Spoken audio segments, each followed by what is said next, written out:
निगरां वज़ीर-ए-आज़म ने निगरां काबीना की तश्कील के लिए मशावरत तेज़ कर दी। अनवारुल हक काकड़ ने तमाम शख्सियात के प्रोफाइल का खुद जायज़ा लेने का फैसला किया है।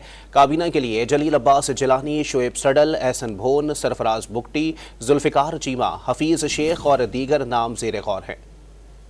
निगरां वजीर आजम के बाद अब निगरां काबीना तश्कील देने की तैयारी। अनवारुल हक काकड़ मैदान में आ गए, मुशावरत तेज कर दी। जराये के मुताबिक निगरां वजीर आजम काबीना के लिए तमाम शख्सियात के प्रोफाइल का खुद जायजा लेंगे। काबीना को मुख्तसर रखने का भी फैसला किया गया है। फाइनेंस, रेवेन्यू और निजकारी का एक ही वजीर होगा। इंडस्ट्रीज और कॉमर्स भी एक ही वजीर चलाएगा। दीगर वज़रा को भी एक से जायद कलमदान सौंपे जाने का इम्कान है। जराये के मुताबिक निगरां वजीर आजम का कहना है कि वो मुआशी मुश्किलात के शिकार मुल्क पर मजीद बोझ नहीं डालना चाहते। जराये का कहना है कि खजाना, निजकारी और रेवेन्यू के लिए हफीज शेख और सुल्तान अली अलाना के नाम पर गौर किया जा रहा है। कॉमर्स और इंडस्ट्रीज के लिए गौहर एजाज का नाम ज़ेर गौर है। जलील अब्बास जिलानी को वजारत खारजा का कलमदान दिए जाने का इम्कान है। वजारत दाखिला के लिए शोएब सडल के नाम पर गौर किया जा रहा है। दीगर वजारतों के लिए एहसन भोन और सरफराज बख्टी के नाम भी सामने आए हैं।